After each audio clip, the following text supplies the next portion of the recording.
Vamos começar com um paradoxo que nos devia deixar a todos a pensar. A ideia de que o nosso maior refúgio, o sítio que associamos a segurança e a conforto, pode ser, na verdade, o lugar mais perigoso de todos. Como é que é possível que a família se tenha tornado neste espaço de contradições? Pensem um bocadinho nisto. Se vos perguntassem assim de repente qual é o lugar mais perigoso do mundo, o que é que responderiam?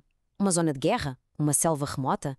O nosso instinto é quase sempre pensar em perigos que vêm de fora, de longe. A verdade, no entanto, é muito mais próxima e, francamente, muito mais assustadora.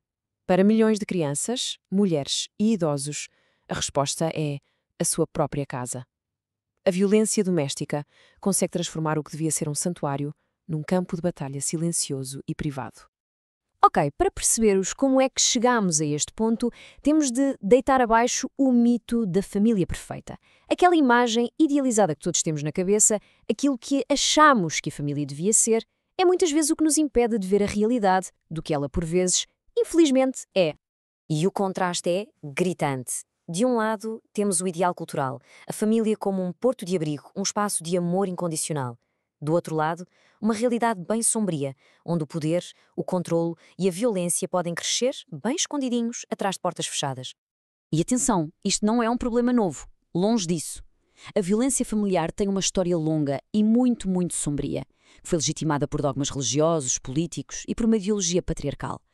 Durante séculos, a lei não só ignorava o que acontecia dentro de quatro paredes, como, em muitos casos, até o permitia. Vejam só este conceito que é absolutamente aterrorizador, a doutrina da cobertura. Basicamente, com o casamento, a identidade legal de uma mulher era apagada, desaparecia, era absorvida pela do marido, o que a transformava na prática numa sua propriedade, sem quaisquer direitos próprios.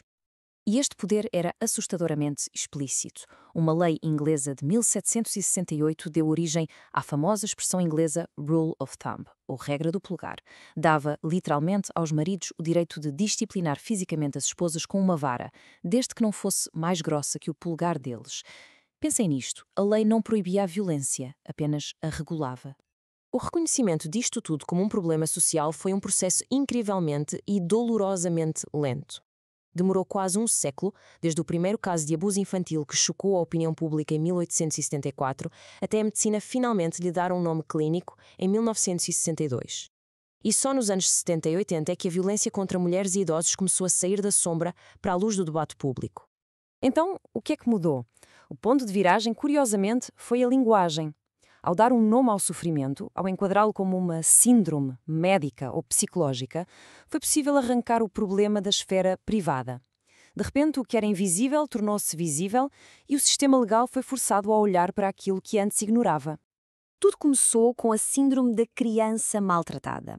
Em 1962, um grupo de médicos conseguiu provar que muitas das lesões em crianças, que até então eram vistas como acidentes, faziam parte de um padrão de abuso deliberado.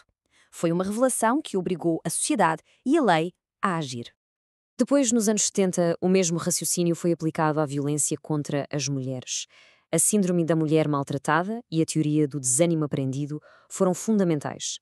Esta teoria diz que, depois de tantas agressões, a vítima simplesmente perde a esperança de conseguir escapar. Isto ajudou a explicar porque é que tantas mulheres não conseguiam sair de relações abusivas, transformando-as aos olhos da justiça de cúmplices passivas, em vítimas de um trauma psicológico profundo. E, finalmente, nos anos 80, o foco largou-se para proteger os mais velhos.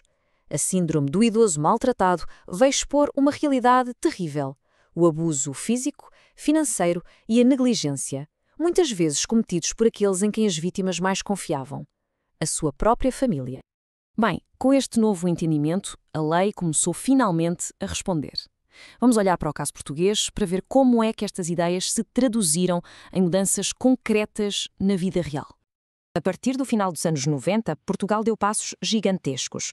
A violência doméstica deixou de ser um assunto de família que precisava de queixa da vítima para se tornar um crime público. Isto significa que o Estado tem o dever de investigar. Foram também criadas redes de apoio, como as casas de abrigo, e planos nacionais para combater o problema de uma forma mais integrada. Mas é crucial perceber uma coisa: estas mudanças não aconteceram por acaso, num vácuo. Foram resultado direto de uma transformação social profunda, a crescente emancipação e poder das mulheres na sociedade, que simplesmente se recusaram a continuar a aceitar o que era inaceitável.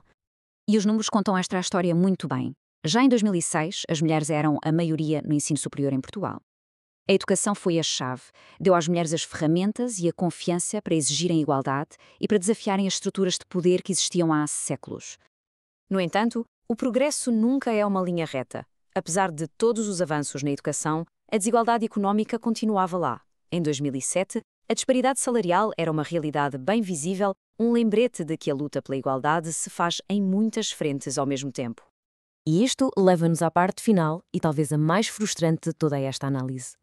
Mudar a lei é absolutamente essencial, mas não é uma varinha mágica. Continua a existir um abismo gigante entre o que a lei promete e o que a justiça na prática consegue entregar. Olhem bem para estes dados de 2004. São um murro no estômago. De mais de 800 homens acusados do crime de maus-tratos, pouco mais de metade foram efetivamente condenados. Isto não é só uma falha, é um colapso do sistema na sua missão de proteger as vítimas. Mostra, sem sombra de dúvida, que a lei por si só não chega. Então, por que este abismo? A resposta leva-nos de volta ao início de tudo. O mito da santidade e da privacidade da família continua tão enraizado que contamina todo o sistema. Influencia a forma como a polícia, os advogados e até os juízes olham para estes crimes, criando uma barreira quase invisível à verdadeira justiça. E assim terminamos onde começamos, mas com uma nova pergunta em mãos. A lei mudou. Mas se queremos mesmo, a sério, acabar com a violência que se esconde à vista de todos, dentro das nossas casas, o que mais tem de mudar?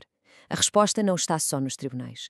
Está na nossa cultura, nas nossas conversas e na coragem de finalmente deitarmos abaixo o mito da família perfeita de uma vez por todas.